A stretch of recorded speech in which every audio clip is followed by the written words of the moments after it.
Boa noite, internet. Innercast 16 no ar. Eu me chamo Roberto. Do lado de lá, o meu amigo Alan.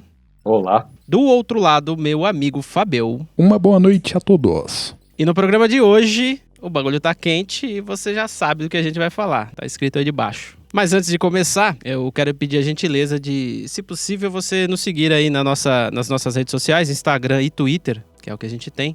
Procura lá Innercast Podcast, você vai encontrar a gente. E se puder seguir vai ser legal porque você pode receber novidades e coisas que a gente tá fazendo, ou episódios que a gente publica aí. Às vezes a gente publica algum corte de episódios antigos e você pode achar interessante e de repente escutar o episódio inteiro. Então se puder seguir a gente, faça esse favor. E se você estiver aqui no YouTube assistindo os nossos rostos, dá uma passada lá no agregador de podcast, pode ser o Spotify, que a gente tá lá também. E assina o nosso feed para você receber toda vez que tiver um episódio novo, normalmente às terças-feiras, às 11 da manhã. A gente coloca um EP novo para você poder ouvir e nos assistir se você estiver aqui no YouTube. Se você estiver aí só no podcast, saiba que você pode passar no YouTube para ver a nossa carinha bonita aqui falando este monte de baboseira. O disclaimer de sempre é que tudo que a gente fala aqui são opiniões pessoais e vivências, coisas que a gente viveu e que a gente sabe da nossa cabeça. Então não necessariamente condiz com a realidade. A gente pede desculpa se por um acaso ofendemos alguém ou venhamos a ofender ainda neste episódio de hoje. E, bom, pessoal, eu vou começar a provocação de sempre, que eu sempre faço uma provocaçãozinha aqui no começo,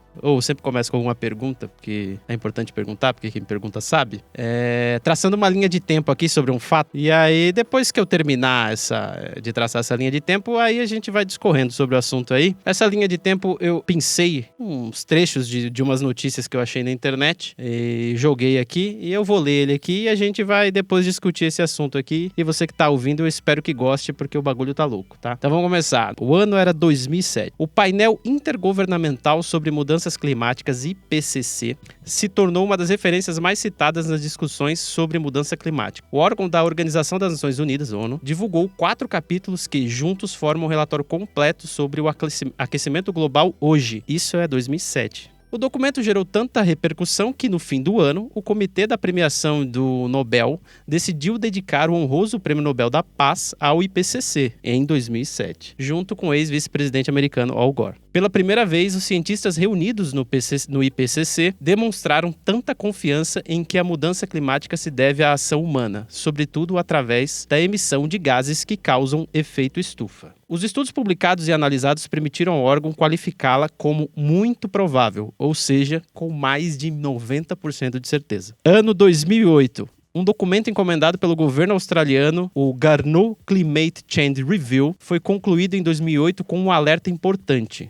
Abre aspas. Projeções meteorológicas recentes sobre incêndios sugerem que a estação do fogo vai se iniciar antes, terminar um pouco depois e geralmente será mais intensa, afirma o documento de mais de 500 páginas, num capítulo específico sobre incêndios florestais. Abre aspas de novo.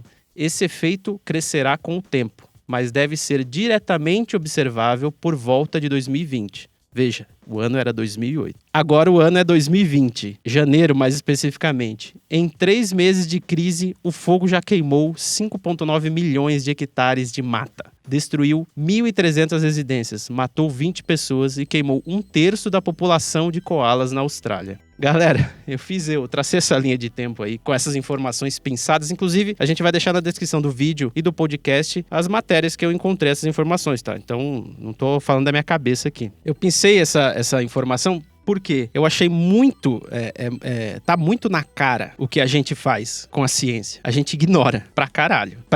Isso assim, pra dizer o mínimo, porque se a gente só ignorasse, tava bom, mas tem gente que nega, que é ainda pior. Então você veja, em 2007, quando o IPCC falou, malandro, fica esperto que o bagulho vai ficar louco. Em 2008, um outro instituto ainda, lá da Austrália, falou, velho, em 2020, pode ser que a gente tenha problemas sérios. Vai queimar bichinho na floresta. A floresta vai vir abaixo na fogueira. E o que aconteceu em 2020? Exatamente o que os caras disseram. Aí eu pergunto pra vocês, cara, cabe nesse mundo ainda negar a ciência? Aliás, vai existir mundo daqui a um tempo pra gente conseguir negar a ciência? Será que é possível? Eu vou responder a sua última pergunta primeiro, vou dar uma de George Carlin. Vai haver mundo sim, Roberto. Vai haver mundo porque o mundo tá tranquilamente. A gente provavelmente não vai existir mais. Só que isso não fala nada a respeito do mundo. Muitas vezes o mundo criou a gente porque ele tava precisando de umas sacolinhas de plástico e agora que a gente já providenciou, a gente pode ser extinto. A questão da ciência é o seguinte, não é podemos ou não ignorar, ou levar em consideração ou confiar. A ciência é uma coisa, ela tem um princípio científico e ela tem uma metodologia. Se não for aplicado corretamente, muitas vezes você vai ter resultados irrelevantes. Do contrário, você tá puro se você quiser ser um tapado, né? A ciência é a ciência. O que ela determina pelo processo científico é indiscutível. Acabou. Mas eu fico pensando o seguinte, o que é que desperta no ser humano comum? Não estou falando especificamente de um governante, de alguém que tem poder, de alguém que não tem, alguém que é pobre, alguém que é rico, tanto faz. Mas o que desperta no ser humano o senso de urgência? Porque por mais dados científicos que a gente obtenha e aos quais a gente seja apresentado, a gente só vai se mexer, a gente só vai tirar a bunda da cadeira que a gente tiver sentado se tiver algo, uma ameaça iminente, algo que você veja acontecer e que você fale, meu Deus, eu preciso fazer isso aqui agora, que senão eu tô fudido. Só que, tanto naquela época não se fez, quanto continuou se não fazendo, quanto eu vou voltar para um tempo muito atrás, quando eu era criança, vocês provavelmente também ouviam isso na televisão, viam isso na televisão. Gente, a camada de ozônio, galera, tá destruindo, tá acabando, o sol vai começar a entrar direto e vai, tipo, queimar a gente em carne viva enquanto você tá na praia, tá ligado?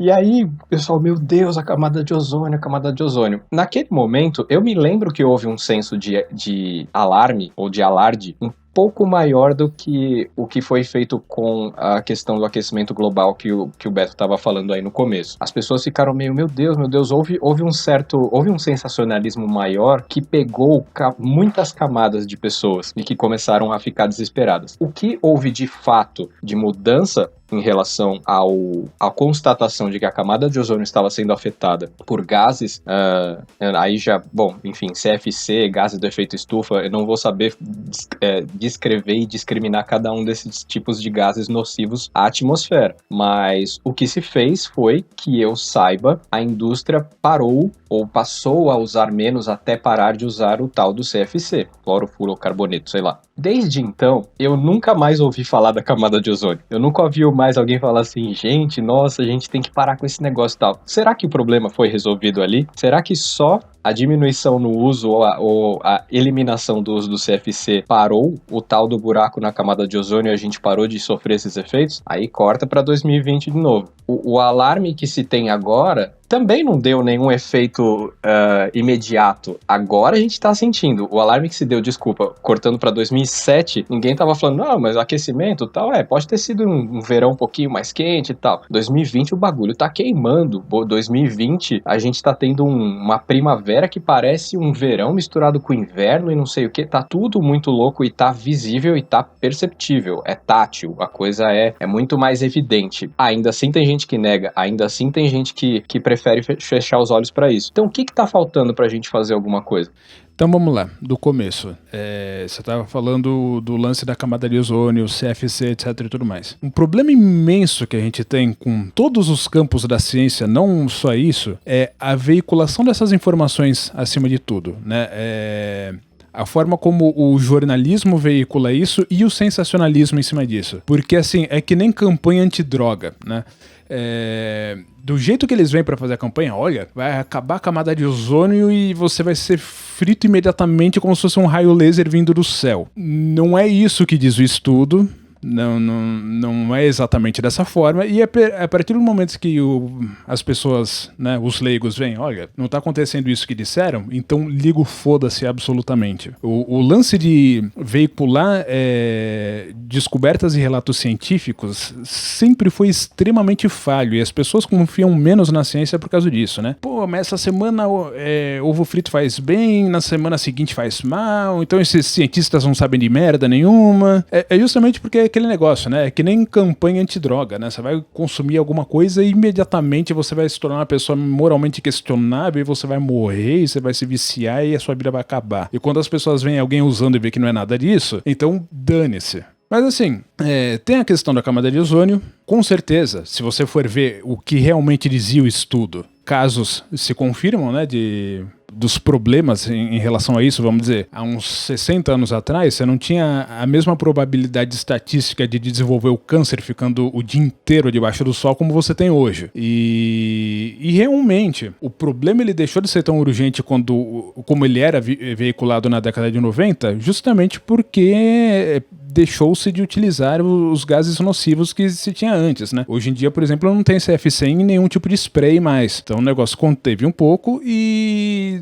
Só que continua sendo um problema. Que nível tá? Não sabemos, justamente porque, vamos dizer, isso não é mais um produto da mídia atualmente. Então, se não tem interesse de veicular, a gente não sabe como é que tá a situação. O aquecimento global é uma coisa um pouquinho mais perniciosa, porque o que a gente vai perceber de imediato é muito pouco ou quase nada em relação às reais consequências disso daí, né? Quando a gente tiver um ambiente superaquecido autossustentável, do qual ele não vai mais precisar do nosso input para continuar se aquecendo, mas como não vai ter nada que a gente possa fazer a respeito para evitar. Quando a gente chegar nessa etapa, aí sim lascou. Só que até então, os sinais eles são muito sutis. Eu só ia comentar que a gente não falou o que é enfim, o que causa esse aquecimento global, que na minha visão muito superficial é que os gases do efeito estufa criam um tampão, fazem com que o calor fique preso, capturado aqui entre a atmosfera e o nível onde nós estamos e não consiga se dissipar. Então vai aumentando, vai acontecendo exatamente como acontece numa estufa quando a gente faz aquela redoma de vidro para plantas, né? Só acho que é bom deixar isso claro porque a gente não comentou isso. Sim, chama de efeito estufa justamente porque é isso, é uma estufa. E isso, inclusive, ele atrela no lance da camada de ozônio, porque quanto mais comprometida ela fica, mais fácil é a incidência dos raios solares na superfície, o que facilita ainda mais a gente ter um ambiente saturado de calor. E só voltando ali no CFC, eu lembro dessa época, Zi. Lembro bem disso daí. Eu lembro, inclusive, de ficar procurando em rótulo de spray se tinha arvorezinha lá, porque eu lembro que tinha esse símbolo, e se tava escrito que não utilizava CFC. Tipo, hoje, quando você vê algum pão que não tem glúten, então, nessa época era isso, não contém gases, não sei o que, CFC. E eu lembro que, inclusive, geladeira, que assim, num primeiro momento, quando eu aprendi sobre isso e entendi o perigo, eu pensei, a gente tem que ficar esperto no supermercado para não pegar esses produtos. E aí, um segundo momento é que eu fiquei sabendo que era geladeira também. Eu falei, putz, ferrou, agora a geladeira também, cara. Mas enfim, eu tinha dado como certo que já tinha resolvido, cara. Você me trouxe uma informação aqui que me deixou até preocupado. Eu vou pesquisar depois para ver como é que tá a camada de ozônio. Mas eu acho que o que acontece, tudo gira em torno da comodidade. Isso é uma opinião aqui, tá? Dados Data Roberto. Tudo gira em torno da comodidade do ser humano. A partir do momento que isso interfere na comodidade dele, aí a água bateu na bunda, vamos dizer assim, e aí ele toma uma atitude ou se alarma para algum, ou sei lá, sai correndo e já era. Mas por que eu tô querendo dizer isso? Porque quando você vê um relatório que nem esse do IPCC que a gente falou no começo, de 2007, falando de algo para 2020, cara, é um espaço de tempo curtíssimo. Assim, se você for pensar no tempo, no universo, vamos falar assim. É um espaço de tempo muito curto, cara, pra alguma coisa acontecer. Mas a gente não se dá conta disso, porque no tempo de vida humano, isso cara, 2020 não vai chegar nunca. O cara lá em 2007 pensava isso, sacou? Só que chegou, e chegou quente. Então, por isso que tem esses negacionistas, assim, eu acho. Porque a comodidade tá muito grande. Você pegar, tipo... eu não sou historiador, eu posso estar falando um monte de bosta, mas me corrijam. Mas assim, cara, vamos pegar a Idade Média, vamos pegar uns tempos obscuros aí que o cara morria de diarreia. O cara não tinha tempo de ficar, eu acho que esse remédio aí não funciona. Mano, se você aparecer com remédio pro cara, o cara vai tomar, velho, seja lá o que for. E hoje, a vida hoje no planeta, guardadas as proporções, assim, mas numa média, ela tá um pouco cômoda, vai. Numa média, aqui, falando do que eu vejo, tá? Eu sei que tem muita gente sofrendo em muitos lugares aí, com guerras, com fome, com sede, enfim. Mas assim, tem uma galera que tá em uma vida muito cômoda, cara. Que o cara, assim, ele tem comida a hora que ele quiser, carne a hora que ele quiser, a quantidade que ele quiser, principalmente. Então o consumo, ele é não só incentivado, como ele é proporcionado de forma, vai na fé, meu irmão. Pega o que você quiser aí, desde que você pague. Mas pega o que você quiser aí. Então o cara não tem mais essas preocupações assim com como será que vai ser a próxima colheita. Não importa como que vai ser. De qualquer jeito vai ter arroz aqui. Eles vão trazer de outro lugar. Eu acho que essa comodidade trouxe pro ser humano o tempo pra ele poder negar e pra ele poder pensar besteira, sabe? Ah, não, mas esse cientista aí tá falando merda, cara. Sempre teve arroz aqui, velho. Sempre teve frango aqui. Que negócio é esse de gripe de frango? Para com isso, cara. Eu mesmo já tive uma galinha em casa. Ela nunca ficou gripada. Nunca vi ela espirrando. Sabe esses exemplos ridículos que o cara pega o microcosmo dele e transfere pro mundo inteiro, pro universo? Então eu acho que meio que cabe nisso, assim. O cara, ele transfere pro mundo a realidade dele e ele acha que tá beleza. Então ele pode negar. Isso mais o fato de que, com a internet e redes sociais, quem foi que falou isso? Acho que eu não lembro o nome do cara que falou isso, mas a internet deu voz aos idiotas. E vocês devem saber quem falou isso. Eu não lembro agora o nome do cara. Mas enfim, a internet deu voz aos idiotas. Então o que acontece? Sempre existiu esses malucos falando merda. Mas era um grupinho aqui e outro ali. Ok? Beleza. Isso não se propagava, até porque não tinha condição. Aí o que acontece? Um belo dia, esses maluquinhos falando merda num canto da internet isolado, recebe um retweet de um artista famoso, de qualquer pessoa famosa, que tem 1 milhão de seguidores. Ferrou, porque por mais que o cara seja um comediante ou qualquer coisa do gênero, ele é um formador de opinião. Muita gente acredita no que ele fala. Não importa, ele pode ser um presidente maluco aí, de um país na América Latina. Falou bosta, tem gente que vai acreditar nesse cara. Ele tem que tomar cuidado com o que ele fala, ele tem que tomar cuidado com o que ele fala. O problema é que aí o cara já propagou, já foi, né? Pedir desculpa depois não adianta. Mas enfim, sei lá, é minha opinião. Falei um monte de coisa aqui, a revolta bateu, desculpem. Mas eu acho que é a comodidade. A gente tá muito cômodo, meu irmão. Então, o que acontece é o seguinte, Roberto. Os tomadores de decisões do mundo, né, as pessoas chaves, elas são as que estão em posição de maior comodidade. Então, não importa se as consequências dessas tomadas de decisões atingem alguém imediatamente, né? Se essas pessoas atingidas não forem tomadoras de opiniões, for sempre o pobre que leva na cabeça, então deu na mesma, basicamente.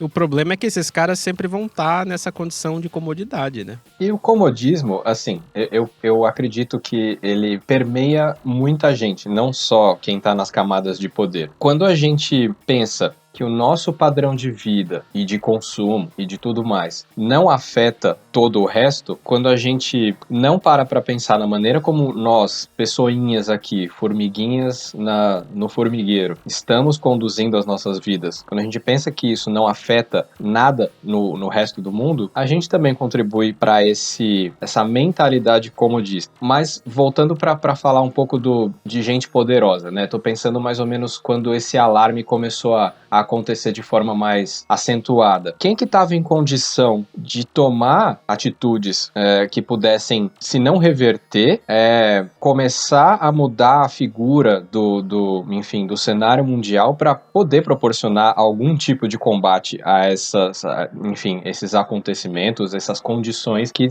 hoje tão exacerbadas. Era muita gente, eram outros governos, eram outras empresas dominando os mercados, enfim, né, estamos falando de um tempo curto, mas eu acho que muita gente, muito mais gente tem culpa no cartório do que a gente gostaria de pensar, né? Eu acho que foi um conjunto de, se não más decisões nenhumas tomadas, né? Foi uma inação em conjunto, foi uma falta de senso mesmo de urgência da parte de todos. Eu acho que em conjunto os governos acabam influenciando seus governados, enfim, se a pessoa fala assim, gente, tá rolando aí aquecimento global, tá? Mas fazer o quê, né? Bora tomar uma e assistir o jogo de futebol. Então, se a gente pode e pudesse ir lá e pode fazer alguma coisa hoje, acho que a gente tem que, e aí a gente acaba influenciando uma outra pessoa.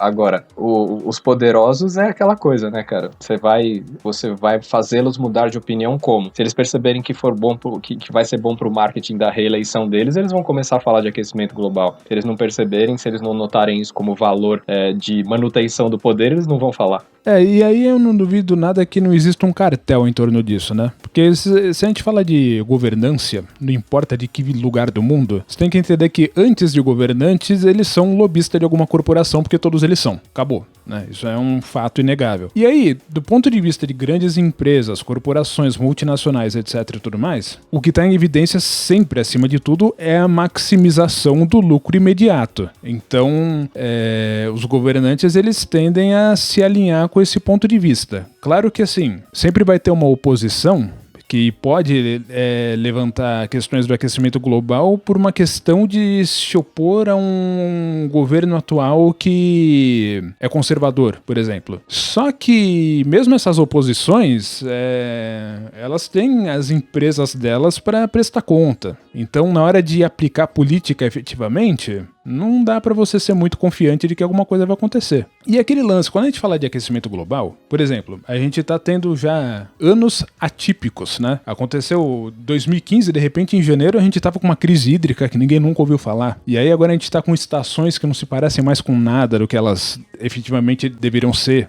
São Paulo, a terra da garoa, da tuberculose dos anos 50, é praticamente um deserto hoje. Mas o que acontece? As pessoas, elas estão muito ocupadas em viver o dia a dia, né? Tudo muito imediato, muito urgente. Eu não posso parar, eu tenho que trabalhar, eu tenho que fazer isso, tenho que fazer aquilo. Os sinais de aquecimento global, eles acontecem com isso, né? O ar tá muito ruim, a gente passa muitos dias do ano com o reloginho lá na rua, o termômetro dizendo que a qualidade do ar tá ruim, a gente está desenvolvendo doenças respiratórias que a gente nunca teve antes. Eu, por exemplo, posso falar disso pessoalmente, mas dá para viver, dá para levar, dá para deixar de lado, né? Eventualmente, as colheitas vão começar a custar mais caro no supermercado, mas vamos lá, dá para levar. A gente tá agora com uma inflação disparada, mas ninguém tá ligando, porque a gente não pode parar para ver isso, a gente tem que trabalhar. Então, indo. Eventualmente, quando a gente não tiver mais água e começar a morrer, quem sabe, mas até então vamos levando. Todo mundo vai levando. E você falou uma coisa que você tocou num ponto e depois acabou passando nele, mas acho que você chegou num lugar chave, que é assim, nem governos, nem sociedade civil vão mexer com indústrias tão poderosas e tão lucrativas quanto a do petróleo, quanto a indústria dos combustíveis fósseis. Até então não se mexia muito com essa indústria. Eu acho que não se continua mexendo, ninguém continua batendo de frente com ela, mas ela própria, os próprios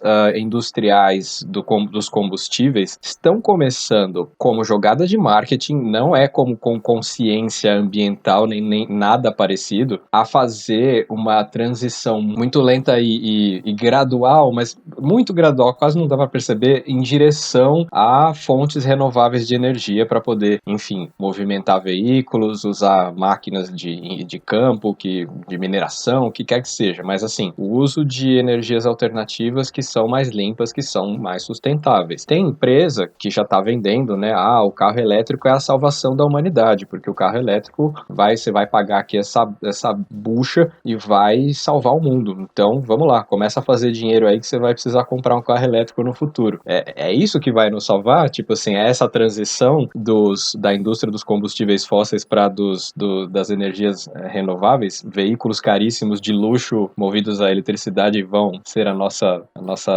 redenção? Então, é interessante isso aí que você acabou de colocar, porque assim, obviamente os opositores, né, da causa do aquecimento global, eles têm inúmeros argumentos para falar contra o carro elétrico, e é interessante que esses argumentos não são obrigatoriamente idiotas, ou pelo menos não todos, né? É claro que normalmente esses oposicionistas, eles são idiotas por definição, mas quando você fala de carro elétrico, por exemplo, você tem que levar em consideração que no mundo inteiro a produção de energia elétrica não é necessariamente limpa. Não é todo mundo que tem hidrelétrica que nem o Brasil. E mesmo sendo hidrelétrica, não sendo uma usina de queimar carvão, ainda assim tem um impacto ambiental, porque represar causa um baita de um impacto ambiental. Mas fora isso ainda tem outras coisas. A confecção de bateria, né, na escala que um carro elétrico precisa, ela também gera um poluente assim, que é uma coisa absurda, né? Aonde o carro elétrico se redime é o quanto você consegue rodar com essa mesma bateria até que ela se degrade ao ponto que não valha mais a pena. No pesar das coisas, ele ainda é mais limpo do que um carro a combustão, mas talvez menos do que a gente gostaria que fosse.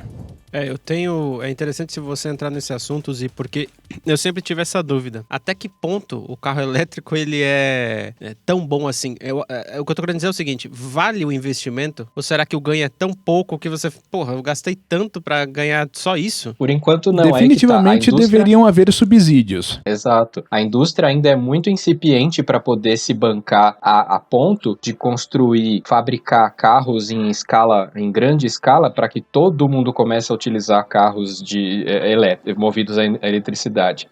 Enquanto isso não acontece, a gente tem essa indústriazinha de nicho. E enquanto ela for de nicho, ela vai ser cara e vai ser inviável. Aqui no Brasil sempre vai ser nicho, acabou. Mas assim, eu tô meio que no papel de advogado de diabo aqui no momento, porque obviamente eu compro a causa da ecologia e do aquecimento global, e eu tô dizendo que o carro elétrico ele é menos eficiente à causa do que a gente gostaria que fosse, mas porque isso é uma questão científica e não da minha opinião, eu vou de novo entrar na posição de advogado do diabo para dizer que não é nem tanto uma oposição da indústria petroleira, mas sim uma questão das atuais limitações da nossa tecnologia para ter densidade energética na energia elétrica. Isso é uma coisa que dificulta um pouco o andamento desse lance de veículos elétricos nesse momento. É claro que nunca na história foi feito tanto investimento nessa área quanto está sendo feito agora, então o negócio ainda está dando passos largos e vai melhorar bastante, mas não sabemos até onde e a que ponto vai começar a ocorrer aquele lance do diminishing returns, que a gente sempre fala aqui, né? Mas são esses dois fatores que a gente tem agora meio contra esse lance dos veículos elétricos, né?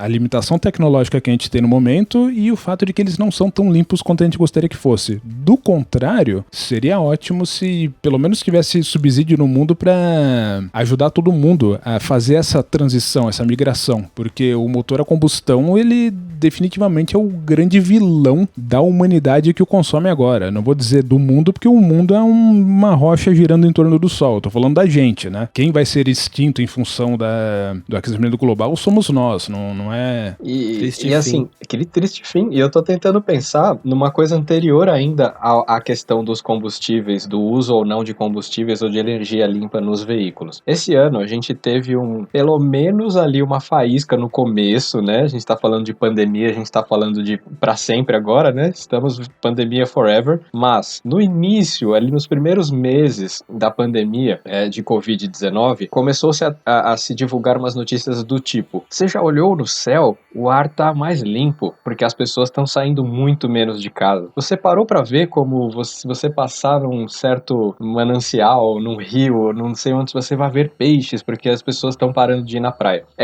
Assim, mas claro, uma grande ilusão, tudo já mais que voltou ao normal, se não piorado, né, que as pessoas estão voltando que nem doida fazer tudo ao mesmo tempo agora e tal. Mas eu tô falando de estilo de vida, de modo de conduzir as nossas vidas. Por quê? Será que a gente, com esse pequeno aprendizado que algumas pessoas talvez tenham tido durante a pandemia, não descobriram que talvez elas não precisem viajar tanto e se deslocar em tão grandes distâncias como elas sempre fizeram? Será que as pessoas precisam fazer tudo igual e ir até o shopping todo santo sábado para fazer aquela rotina delas e tal? Será que elas não podem fazer nada diferente que, por consequência, vai acabar mudando a forma como a gente consome combustíveis e outras coisas afins? Eu quero dizer que, assim, a gente não se coça para mudar nosso estilo de vida, mas a gente também cobra das indústrias que elas criem meios da gente fazer tudo igual de uma maneira mais limpa, né? Aí é que tá. Se a gente não quer fazer nada diferente,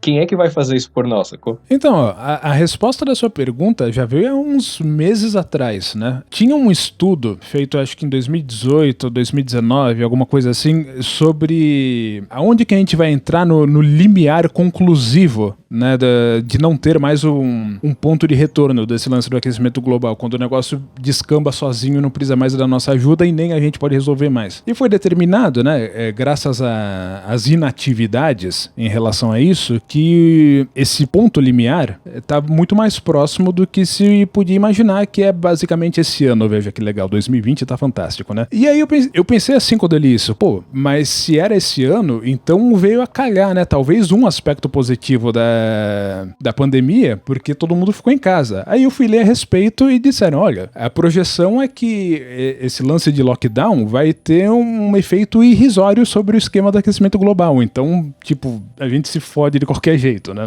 E o que acontece? Quando a gente fala de países como o Brasil, que tem uma população bastante consciente, né? Porque aqui todo mundo é extremamente consciente das coisas, todo mundo inteligente, etc e tudo mais, não teve uma grande parada de movimento, né? Eu digo por causa do seguinte, durante todo o tempo de todos esses meses que todo mundo ficou em casa, pelas minhas circunstâncias pessoais, eu pude continuar trabalhando porque eu estava sozinho no meu serviço, trancado dentro do ambiente, como se eu estivesse dentro da minha casa trabalhando lá, não estava compartilhando o ambiente com ninguém e eu estava de porta fechada só executando o serviço. Então não era um grande risco adicional que eu estava correndo. Só que eu percebia que na minha comutação as pessoas não ficaram em casa em nenhum momento desse ano. Talvez um pouquinho no primeiro mês e depois o negócio foi desandando. Assim que a flexibilização chegou no nível verde, eu já vi recordes de congestionamento no meu trajeto que eu nunca tinha visto antes na minha vida. E agora, por exemplo, amanhã é sábado, na segunda-feira vai ter um feriado e nesse exato momento a descida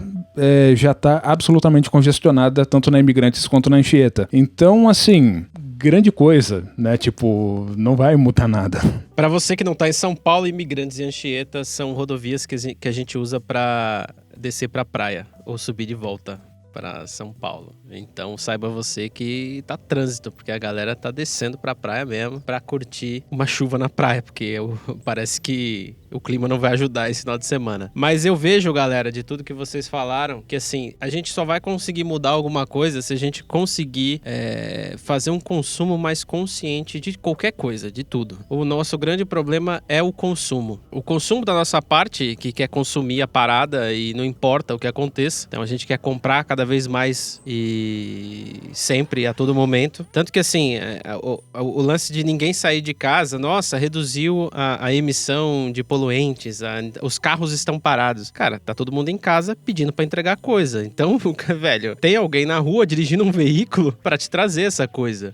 Vux, né? Caminhãozinho andando por São Paulo é o que mais tem, cara. Entregando coisas aqui e acolá do Mercado Livre, seja lá de onde for. E essa indústria não sofreu nenhum problema. Vide Jeff Bezos aí, vide Magazine Luiza aqui, entendeu? Então, não mudou. A parada melhorou, inclusive, pra eles. E digo mais em cima de tudo isso que você está dizendo, né, em termos de não ter melhorado nesse interim. Em função de uma característica bastante específica das baterias dos veículos, tá? As baterias de chumbo, se ela passa muito tempo sem ter ciclo de corrente passando por ela estraga e você tem que jogar fora. A vasta maioria da frota teve esse problema. O carro ficou meses parado, a bateria podia ser nova. Com certeza ela já se degradou e as pessoas tiveram que trocar. E assim como a gente já falou, o processo de fabricação dessas baterias é extremamente poluente para o ambiente. Então, talvez a gente tenha piorado a situação na época da quarentena. É possível. É bem provável. E é possível, melhor dizendo, né? Mas assim, eu acho que da nossa parte, o consumo, eu acho que tem que ser menor. E da parte da indústria, o incentivo ao consumo também tem que ser menor. O grande problema de toda essa equação é uma variável chamada lucro. Porque para você ter lucro, você precisa incentivar o consumo, não tem jeito. É assim que funciona. O sistema socioeconômico que a gente está inserido é assim, ele é baseado em lucro. Então, você fabrica um produto, você convence as pessoas de comprar esse produto e vende e fica com a parte que ele é de direito, que é o lucro. Quanto mais pessoas comprarem, melhor. Uma coisa que sempre me impressionou, e eu sempre conversei isso em rodas de boteco com amigos, que nem a gente está fazendo aqui agora, as filas para comprar iPhone nas lojas da Apple. Nova York, essas grandes lojas, né? Cara, é uma fila enorme, pessoas 4, 5 dias em barracas. Se você mostrar uma foto daquilo pra qualquer ser humano não, qualquer alienígena do espaço sideral, esse alienígena vai olhar, nossa, eles estão esperando por comida? Eles estão esperando por água? Não, eles querem um iPhone, um aparelho eletrônico.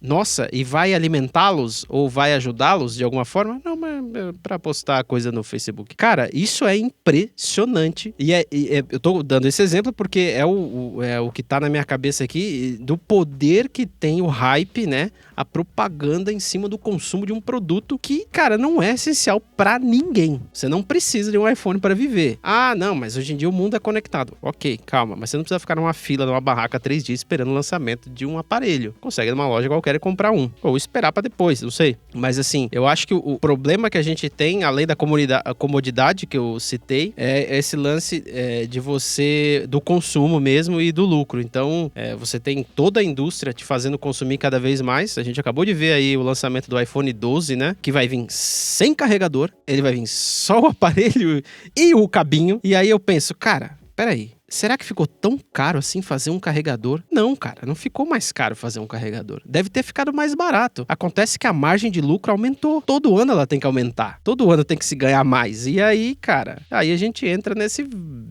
espiral de loucura aí. Consuma. A gente tá usando o recurso do planeta para fazer esses produtos e para te dar esses serviços e produtos, né? E vida que segue. Quando acabar, a gente dá um jeito aí de buscar em outro lugar. E eu acho que é isso que tá levando à falência da humanidade, assim, esse consumo exacerbado, assim, eu tô falando de iPhone, mas assim, você pode incluir aí comida, carne, sabe, quilos e quilos de carne que a gente consome, que, eu vou ser polêmico aqui, a gente não precisa consumir tanta carne, assim, do jeito que a gente consome. Eu me incluo também, tá? Eu tô nessa equação também. Você não precisa comer carne todo dia, você pode comer carne uma vez por semana, você vai viver, cara. Você acha que o caçador-coletor conseguia arrematar um cervo todo dia? Não, né? É muito difícil. Eu acho que tudo gira em torno de consumo e comodidade. O consumo trouxe a comodidade e a gente não consegue se desvencilhar disso e a gente fica cobrando de todo mundo, menos da gente mesmo. Parece um beco sem saída. Mas assim, o que você acabou de falar é que poderiam haver 2 vias pelas quais isso começaria a mudar. A via que está lucrando, obviamente, não é dela que vai vir. Agora, se nós, consumidores, odeio me colocar nessa categoria, mas infelizmente sou um consumidor, se a gente começa a mudar os nossos hábitos, será que a gente não faz um lobby forçado até que toda essa pressão pelo consumo começa a se refrear um pouquinho, comece a... Enfim, é óbvio que eles vão tentar mudar de estratégia 1 milhão de vezes, como já o fizeram, né? Já houve períodos em que as pessoas tiveram mais ou menos poder aquisitivo e eles vão se adaptando até conseguir chupar tudo o restinho que você tem lá. Se você tem um pouquinho na poupança, eles vão fazer você tirar aquele pouquinho na poupança para colocar lá no produto novo. De algum jeito, a indústria sempre fez a gente manter o nosso nível de consumo de uma tal forma que faça eles continuarem tendo lucro e aumentar suas margens ano a ano, sempre nesse impulso absolutamente insustentável de manutenção, né, de um negócio, enfim, de um conglomerado industrial, comercial, etc. Se a gente, isso aqui é uma pergunta, e eu sempre me perguntei isso, eu sempre converso sobre isso com a minha esposa, enfim, quando a gente está falando, puxa, mas o que a gente precisa mudar, eu falo, bom, a gente precisa se desapegar de certas coisas, a gente precisa se desapegar de certos hábitos de consumo, se a gente quiser começar a ver alguma mudança nesse sentido, e essa mudança que vai começar a gerar uma certa onda que vai culminar, talvez, a gente espera, e eu tô sendo muito esperançoso aqui, na diminuição da emissão de gases de CO2, enfim, e possivelmente na diminuição do aquecimento global desenfreado como está.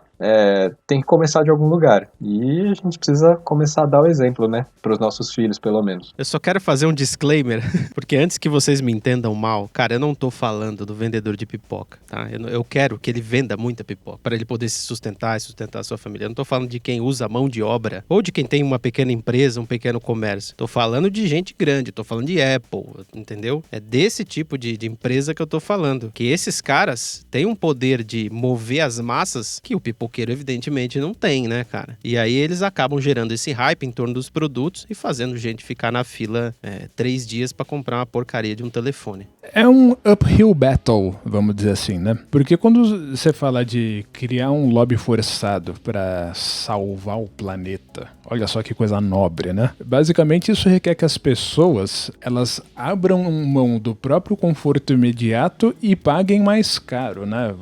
Vamos requerer embalagens menos volumosas, menos desperdício, né? Esse tipo de coisa encarece o produto que a pessoa já não vai querer deixar de adquirir para início de conversa. Então são em duas frontes que elas precisam ser convencidas de que elas precisam maneirar para dar uma sobrevida ao mundo como ele é, né? A atmosfera, a natureza, enfim, etc. Só que eu não sei, quando você põe uma visão um pouco mais niilista em cima disso, você pensa assim, a gente é uma espécie parasítica, e isso eu não tô dizendo para ser polêmico, eu tô dizendo como uma constatação de fato, né? Se a gente entende o planeta como um organismo, a gente é uma espécie parasítica que mata o organismo host e morre em função disso. E isso é a humanidade, basicamente. Nós somos um vírus, Fabio? Não, parasita normalmente não é vírus, é bactéria, é verme, enfim. Mas enfim, a gente pensa nessa preocupação do lance de ecologia. É claro, a gente está transformando o mundo e estamos, de um ponto de vista, destruindo o mundo. Mas o que a gente está fazendo, na verdade, é se destruindo. A gente não tem uma garantia de que isso que a gente está causando aqui, por exemplo, vai acarretar na extinção de todas as espécies. É muito capaz que a vida continue para outras depois que a gente não existe mais. Aí você começa a se perguntar, será que isso é importante mesmo? Não sei, talvez. Eu posso pensar hoje do que eu posso abrir mão. Quando a gente pensa as pessoas, é um termo tão abrangente e genérico que você nunca vai conseguir convencer as pessoas a deixar de consumir aquele produtinho que ela ama, aquela coisinha. Eu tô falando de mim. E se eu posso começar hoje a não consumir aquele produtinho X que eu sei, que eu não só acho, eu sei que eu posso passar sem ele, eu vou começar a passar sem ele, sacou? Esse é uma forma, é uma subida aí, subindo, andando morro acima, como você falou, essa batalha, Fábio, ela começa de algum ponto e tem que ser daqui, tem que ser do seu ponto de vista, não tem como você falar das pessoas. Quando eu começo a fazer alguma coisa, eu espero que a pessoa do meu lado comece a fazer uma coisa parecida, porque ela vai perceber o benefício disso. Eu espero que a próxima pessoa, a partir dela, vai começar a perceber o benefício, porque vai ser, enfim, vai começar a ficar evidente que a gente tem um poder mínimo, que é o controle sobre, pelo menos, as nossas vidas, né? Porque hoje em dia a gente não tem, mas a gente pode tê-lo. Então, a partir da minha vida, eu começo a influenciar outras. E eu acho que é a única forma de começar. Porque, assim, se você começar a ir para campo, o âmbito político, veja o ponto em que estamos e o que aqui isso nos levou, né? Como é que você tentar convencer massas, trazer massas para um lado, para outro, conduzi-las a algum tipo de, enfim, mudança de comportamento, cara, isso é tão relativo, né? Vai ter sempre ondas e ondas, vai ter como um pêndulo, né? A gente vai para um lado, a gente vai para outro, esse pêndulo é praticamente eterno. Agora, do ponto de vista individual, você pode começar a fazer a diferença e espera que alguém possa seguir. Eu concordo com o que você está dizendo, pelo menos em princípio, porque você ter a mentalidade construtiva e fazer algo para causar uma diferença é sempre nobre e bem-vindo. O problema é você conseguir manter o ânimo quando você pensa o seguinte: acima da linha do Equador tem o país do Donald Trump, que é aquele cara lá que tá cagando pra ONU e não tá nem aí pra frear nada, muito pelo contrário, ele acha engraçado ver o circo pegar fogo. E no país dele, o americano médio é um cara que dirige um V8 que polui 5 vezes mais do que o seu carro, que ele tem poder aquisitivo para adquirir o que ele quiser a qualquer momento e ele não tá nem aí para o seu esforço em particular. Eu digo isso por causa do seguinte: como é que esse pensamento me ocorreu? Eu atualmente contribuo muito pouco para poluição, não pela uma nobreza do meu espírito, mas porque eu tô pior do que nunca na minha questão de poder aquisitivo. Né? Então eu não compro as coisas, né? Eu não tô jogando embalagem fora, porque eu não tô comprando nada. Agora, uma pessoa que tem poder aquisitivo, ela consegue estragar muito mais do que 10 pessoas poupariam. Então a partir daí, você pensa assim: o quanto vale o nosso esforço? Com essas palavras de esperança, Fabio, eu concordo com o que você tá falando, mas eu também concordo com o Alan. Eu concordo com o Z. É que assim, quando você parte pra uma dessa, de entender o teu lugar no mundo e fazer dentro da sua casa a tal da diferença, eu não queria usar esse tipo de termo, mas tudo bem. Mas assim, quando você parte desse princípio, você tem que tentar abstrair tudo que for de negativo, porque você não continua. Tá? Isso a gente tá aqui falando de tentar estragar menos o mundo, tentar estragar menos o meio ambiente, mas assim, a gente pode partir pra, sei lá, honestidade, cara. Você pode falar assim, porra, cara, por que eu vou ficar na fila se tem um monte de gente furando fila, sacou? Isso desmotiva de uma forma que você fala, cara, não dá pra mim, é muito caro você ser honesto, essa é a verdade. E custa caro também você tentar não ferrar com o meio ambiente como todo mundo tá ferrando. É claro que também não é só você fazer o seu trampo em casa, você tem que também evangelizar, né? Você tem que passar pra frente a palavra, você tem que dizer, cara, faça isso, é melhor dessa forma. E isso tudo dá um trabalho do cacete, e eu acho, sinceramente, que a gente não tá preparado pra isso, e talvez nunca estejamos. Então pensa pelo lado positivo, vamos ser otimistas agora, vai, só pra dar uma variada. Lá vem. Ué? Otimista, você acabou de falar que o mundo vai se acabar e não tem o que fazer. Agora que a gente vai chorar, Beto. Eu já tô procurando um lenço. Não foi necessariamente isso que eu disse. E além do que, eu quero levantar uma hipótese de um melhor cenário. Não é bom isso pra gente encerrar? A gente pode não ter previsão de que medidas tomar ou como conscientizar as pessoas, mas a gente pode supor que isso aconteça. Então vamos lá, a gente tem um determinado nível do quanto a gente está poluindo por período e o quanto a gente poderia melhorar, que não estamos nem próximo dos níveis, porque tem os hedonistas aí que não estão ligando para nada, mas vamos supor que a galera se conscientizou, então a gente não está mais poluindo 100% do que a gente estava, a gente está poluindo 60%. Isso é uma ótima figura, porque em vez de a gente ficar sem água potável e morrer por causa disso daqui a 20 anos, a gente estende isso para daqui a 40 anos. Já não é mais os seus filhos que vão se ferrar, vai ser seus netos, não tá bom? É com essas palavras de conforto e de esperança, deixamos vocês aqui com quase 1 hora de episódio. Eu espero não ter estragado seu dia, mas é importante você saber que a verdade dói, cara, não tem jeito. Então, assim, tente consumir menos e agradeço você que chegou até aqui. E vamos para as dicas culturais, que estão demais. Que não seja comprar nada, né? Vamos lá, vamos ver. Ozi, o que você tem aí pra gente? Olha, a minha dica talvez ela seja facilmente pirateável, então você não vai precisar consumir nada que já não tenha sido consumido por alguém antes. Cara, tem um filme de 1983 chamado Koyaanisqatsi. Obviamente você vai ler na descrição porque é terrível de soletrar isso, mas é uma fala indígena norte-americana que... Cara, esse filme é maravilhoso, ele é um filme fotográfico, ele tem imagens maravilhosas e você pode contemplar nesse filme um momento em que o desespero era com coisas muito menores do que o que a gente tem agora. Então, é um grito desesperado de tipo assim, o nosso progresso está acabando com o planeta. Mas todas as imagens são maravilhosas, tanto do planeta não destruído, quanto da parte que está destruindo o planeta. Então, aquelas máquinas trabalhando, aquelas escadas rolantes, aquela paisagem maravilhosa, aquele time-lapse que o cara faz do dia e noite. Cara, é um filme assim pra você assistir maravilhado, porque ele tá fazendo uma fotografia do mundo em 1983 com um certo alarme. O mundo pode acabar, nossa produção tá tão desenfreada, nosso progresso está tão desenfreado que ele pode acabar nos destruindo. E isso numa época muito mais ingênua, né, cara? Se o cara desse um fast forward pra 2020, ele ia falar, pô, deixa quieto, não vou fazer esse filme não, porque eu tô sendo muito otimista se bobear. Mas, cara, esse filme é genial, ele é fantástico. Vou fazer um parêntese em cima disso, né? Koyaanisqatsi.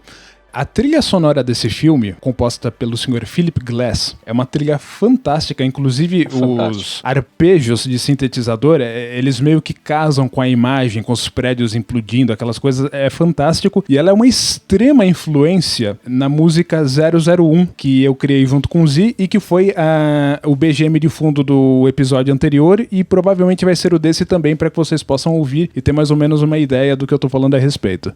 Muito bem, autorreferências aqui. Excelente dica, Zi. E você que falando disso, né? O cara fez um filme, eu nunca assisti esse filme, eu vou até assistir.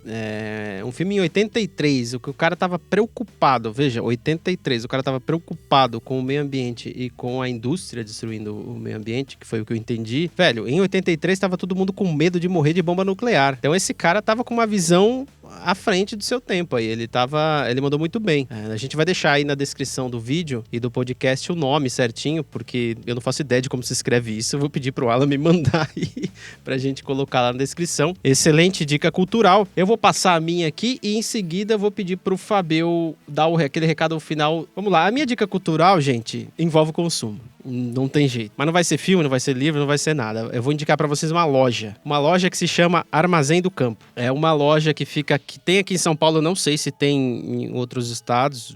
Vocês me desculpem, pesquisem aí depois. Mas tem aqui em São Paulo, no bairro Campos Elíseos. E é uma loja que vende produtos, arroz, feijão, erva mate, enfim. Os produtos que eles vendem lá são oriundos de assentamentos sem terra, de agricultura familiar.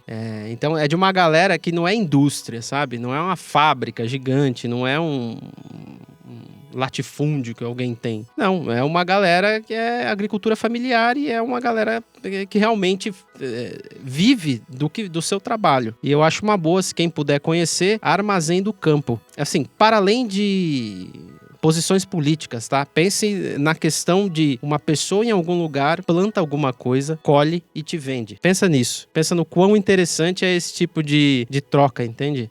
O quão direto você pode passar para outra pessoa o teu dinheiro, em vez de, enfim, aquilo gerar um lucro gigantesco para alguma grande indústria e você nem sabe quem é que está se beneficiando desse dinheiro ou quem é que está se prejudicando por esse teu consumo. Então eu acho que é uma boa conhecer, deixe de lado as posições políticas e segue o jogo no Armazém do Campo, que é muito legal. Fabio? Ok, vamos lá. Então, para ninguém jamais me acusar de nunca ter recomendado um canal do YouTube, então dessa vez eu vou recomendar um canal do YouTube, certo? Existe um canal do YouTube chamado Business Blaze. Ele é um das dezenas de canais narrados pelo Sr. Simon Whistler. Ele tem, sei lá, pelo menos uns 7 canais no YouTube que eu conheça e esse é um deles. O Business Blaze é fantástico porque ele é um canal que você cai de paraquedas ali, você começa a assistir e você fala what the fuck is this shit? Você não entende absolutamente nada do que tá acontecendo ali, mas aquilo é meio que um intuito e é fantástico. Você acaba ficando viciado naquilo e você aprende muitas coisas, porque ele trata do meio corporativo de uma forma completamente diferente do que seria o Business Insider. Não como sendo uma coisa interessante para você se engajar, mas do ponto de vista de curiosidade. Veja todas as idiotices que essas empresas já fizeram no passar dos anos. Veja só que interessante essas fraudes. Veja esses caras que foram presos, né? E eventualmente você descobre coisas interessantes assistindo isso, como por exemplo o fato de que todo o plástico que você recicla, na verdade é mandado de navio pra China pra ser aterrado lá pros pobres de lá se fuderem. Esse tipo de coisa. Então é um canal interessante, assistam. Eu diria que esse é o verdadeiro Business Insider. Era isso que eu esperava de um Business Insider. É isso. Bom, é isso aí, galera. Com essas dicas culturais excelentes, que vocês podem encontrar os links aí na descrição do vídeo do podcast, a gente vai encerrando e ficando por aqui. Agradeço por ter chegado até aqui e tchau. Tchau, boa Até noite. mais.